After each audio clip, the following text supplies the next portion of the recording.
আজকে অত্যন্ত দুঃখ ভারাক্রান্ত এবং আফসোসের সাথে বলতে হয়, আমরা গণপ্রজাতন্ত্রী বাংলাদেশ সরকারের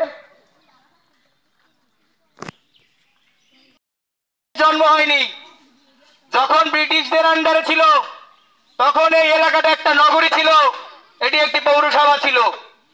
1865 সালের পৌরসভা 1964 সালে বিলুপ্ত ঘোষণা করা হয়েছিল। এরপরে 1984 সালের দিকে এই পৌরসভাকে ফের পৌরসভায় রূপান্তর করা হয়, পৌরসভাকে ফিরিয়ে আনা হয়। এই পৌরসভার আকৃতি প্রায় 26 বর্গ কিলোমিটার। এখানে বেশ কিছু গুরুত্বপূর্ণ বিষয় আপনারা খেয়াল করবেন। 26 বর্গ কিলোমিটার এরিয়া। যখন আমরা এই সমস্ত রাস্তাঘাটের দুর্ভোগের কথা বলি, আমাদেরকে বলা হয় এত বড় পৌরসভার জন্য এই সমস্ত বরাদ্দ যথেষ্ট নয়, পর্যাপ্ত নয়। তাহলে আমাদের প্রশ্ন, এই 26 বর্গ কিলোমিটার এরিয়ার মানুষের হোল্ডিং ট্যাক্সের টাকা কোথায়? এই 26 বর্গ কিলোমিটার এরিয়ার ব্যবসা প্রতিষ্ঠানের ট্রেড লাইসেন্সের টাকা কোথায় গিয়েছে? 26 বর্গ কিলোমিটার এরিয়ার যতগুলো ঘাট রয়েছে, যতগুলো বাজার রয়েছে, যতগুলো জায়গা আপনারা ইজারা দেন, আমার রাজস্ব আয়ের টাকার হিসাব কোথায়? গত 16 বছর যাবৎ নলছিটি পৌরসভার আয় এবং ব্যয়ের কোন সুনির্দিষ্ট হিসাব খুঁজে পাওয়া যায় না। গত 16 বছর যাবৎ নলছিটি পৌরসভার আয় এবং ব্যয়ের কোন সুনির্দিষ্ট হিসাব খুঁজে পাওয়া যায় না। সুপ্রিয় এলাকাবাসী, আজকে আমরা যে রাস্তায় দাঁড়িয়েছি এটি আমাদের কেবল ক্ষোভের বহিঃপ্রকাশ। এখন পর্যন্ত ক্ষোভের বিস্ফোরণ হয়নি।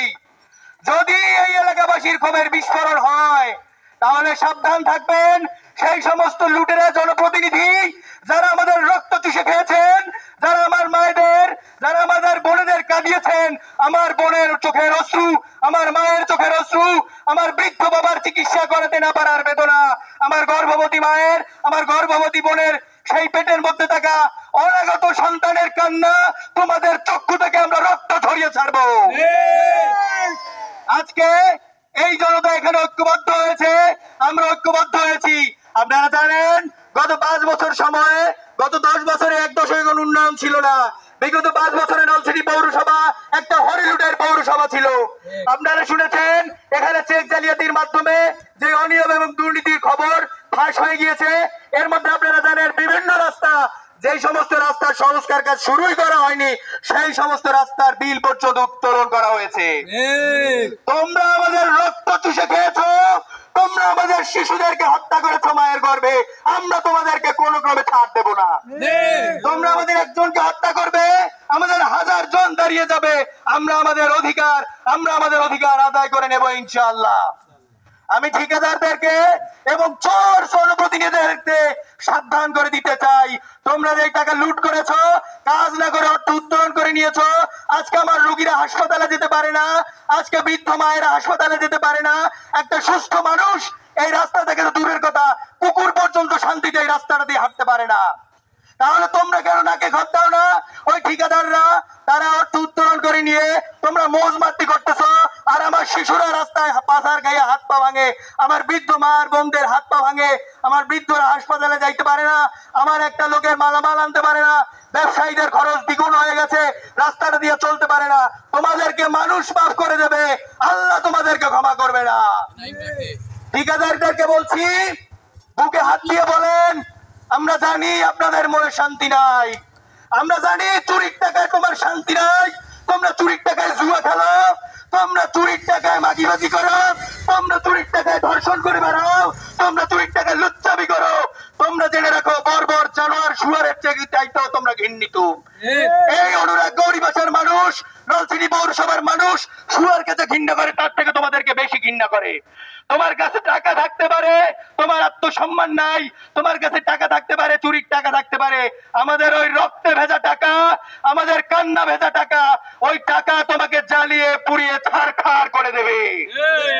এই জন্য ওই সমস্ত ঠিকাদারকে বলতে চাই, হুঁশিয়ার করে দিচ্ছি, অনতি বিলম্বে যে সমস্ত রাস্তার বিল উত্তোলন করে নিয়েছো, কাজ করনি, দ্রুত ওই সমস্ত রাস্তার কাজ সম্পন্ন করো।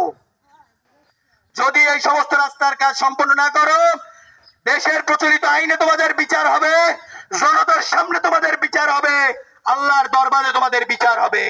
আল্লাহ মানুষকে ছেড়ে দেন, কিন্তু মানুষকে আল্লাহ তাআলা কখনো ছাড় দেন না। এই জন্য ভাইরা আমার, আপনাদের প্রতি আরেকটা অনুরোধ, আজকে আপনারা মনের ক্ষোভ দুঃখ কষ্ট নিয়ে এখানে এসেছেন, এই ক্ষোভ থেকে আপনারা ঐক্যবদ্ধ হন, আপনারা প্রতিজ্ঞা করেন আর কোনোদিন এখানে যারা ভোটাররা আছেন আর কোনোদিন অর্থের বিনিময়ে কাউকে ভোট দেবেন না। রাজি আছেন বলেন? যখন আপনারা অর্থের বিনিময়ে ভোটকে বিক্রি করেন, মাথাকে বিক্রি করে দেন, তখন এই সমস্ত জনপ্রতিনিধিরা আপনাদের কাছে দায়বদ্ধ থাকে না। এই জন্য সামনে যখনই আপনাদের ভোটের সময় আসবে, তখন যদি এই সমস্ত অর্থলিপ্সু, এই সমস্ত টাউট চোরেরা আপনাদের কাছে আসে, তাদেরকে ঝাড়ু পেটা করবেন, ঝাড়ু পেটা। কারণ আজকে বিপদে তারা আপনাদের পাশে দাঁড়ায় নাই, আপনার স্ত্রীর বিপদে তারা আপনার পাশে নাই, আপনার সন্তানের বিপদে তারা আপনার পাশে নাই, আজকে আপনার কান্নার সময় তারা আপনার পাশে নাই। অতএব ওই সমস্ত সময়ও আপনারা তাদের পাশে থাকবেন না। আমার কথা ঠিক আছে কিনা বলেন? আর একটি কথা আপনাদেরকে বলতে চাই, হয়তো আপনারা মন শুনে একটু ভালো লাগবে।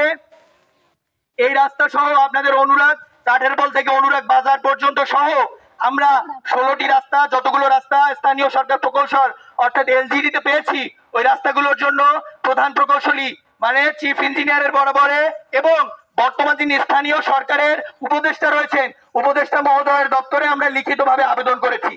এবং গত 2 দিন আগে আমাদের মাননীয় জেলা প্রশাসক মহোদয় যখন নলছিটিতে এসেছিলেন, তখন আমরা আল্লাহর রহমতে তার সাথে সংক্ষিপ্ত মত বিনিময়ে স্পেসিফিক আপনাদের এই রাস্তাগুলোর কথা বলেছি। এবং জেলা প্রশাসক জনাব আশরাফুর রহমান স্যার উনি আশ্বাস দিয়েছেন, এবং নলছিটি পৌরসভায় যাকে প্রশাসক নিযুক্ত করা হয়েছে এডিসি রেভিনিউ জনাব রুহুল আমিন স্যার, উনি আশ্বাস দিয়েছেন আপনাদের এই দুঃখ এবং কষ্টের রাস্তাগুলো দেখতে আসবেন। এবং দিনের সাথে আরো আশ্বাস দিয়েছেন যে এই রাস্তাগুলো, এখানে একটা সমস্যা হলো, একটা রাস্তায় যখন সরকার একবার অর্থ বরাদ্দ দেয়, তখন সাথে সাথে ওই রাস্তায় আর 5 বছরের মধ্যে বরাদ্দ আসে না। কিন্তু মাননীয় জেলা প্রশাসক মহোদয়কে আমি ব্যক্তিগতভাবে আমরা তাকে হাত জোর করে অনুরোধ করে বলেছি, স্যার যেভাবেই হোক এই রাস্তাগুলো আমরা তাদেরকে রিকভার করে দিতে বলেছি। যেই ফান্ড থেকে হোক, যেই প্রজেক্ট থেকে হোক, যেভাবে সম্ভব দ্রুততম সময়ের মধ্যে এই রাস্তাগুলো আমরা সংস্কার করে দেওয়ার জন্য দাবি জানিয়েছি। আমরা আশা করতেছি এই রাস্তাগুলো সংস্কার করা হবে, চুরির টাকা ফিরিয়ে এনে হলেও এই রাস্তা সংস্কার করা হবে, নতুন অর্থ বরাদ্দ করে হলেও রাস্তা সংস্কার করা হবে। যদি আমরা একান্ত কোনো সমাধান না পাই, আমরা মহাসড়ক অবরোধ করে দেব। আমরা এখান থেকে কাঠেরবল বের হয়ে নলছিটির সাথে বরিশালকে বিচ্ছিন্ন করে দেব। আমরা সরকারের প্রধান উপদেষ্টা পর্যন্ত এই বার্তা পৌঁছাইতে চাই। নলছিটির মানুষ সবসময় সজাগ ছিল, নলছিটির মানুষ সবসময় ঐক্যবদ্ধ ছিল, অনুরাগের মানুষ সচেতন ছিল, সজাগ ছিল এবং ঐক্যবদ্ধ ছিল। অনুরাগের মানুষ সবাই একমত আছেন? আমরা আমাদের অধিকার আদায় করে নেব ইনশাআল্লাহ, এবং আমাদের অধিকার আদায়ে কোন প্রকার আপোষ করা হবে না, কাউকে 3 পরিমাণ ছাড় দেওয়া হবে না ইনশাআল্লাহ। আর যদি এতে আমাদের মৃত্যু হয়, আমাদের কোনো ক্ষোভ, আমাদের কোনো আফসোস থাকবে না। আমরা আমাদের প্রাণের বিনিময়ে আমরা শেষ রক্তবিন্দু দিয়ে হলেও আজকে অনুরাগ গৌরীবাসীদেরকে আমরা আশ্বাস দিয়ে যাচ্ছি, আপনাদের অধিকার আদায়ে শেষ নিঃশ্বাস পর্যন্ত আমরা আপনাদের জন্য লড়বো ইনশাআল্লাহ। আপনারা আমাদের সাথে আছেন? ধন্যবাদ। আজকে আপনারা এসেছেন, সকলের প্রতি আমাদের সকলের পক্ষ থেকে আন্তরিক ধন্যবাদ এবং কৃতজ্ঞতা জ্ঞাপন করছি। এই রোদ্দুরে আমাদের শিশুরা এসেছে, পিতরা মা বোনেরা এসেছেন, আপনাদের প্রতি কৃতজ্ঞ এবং আপনাদের কাছে আমাদের আর্জি, আপনারা ঐক্যবদ্ধ থাকবেন, এইভাবে ডাক দিলে আসবেন। পরবর্তীতে আমরা কিন্তু আরো কঠিন পদক্ষেপ এবং কঠিন কর্মসূচি ঘোষণা করবো, ঠিক আছে ইনশাআল্লাহ? এই বলে আমি আমার সংক্ষিপ্ত বক্তব্য অনেক আসলে দীর্ঘায়িত করেছি, আমাকে ক্ষমা করবেন।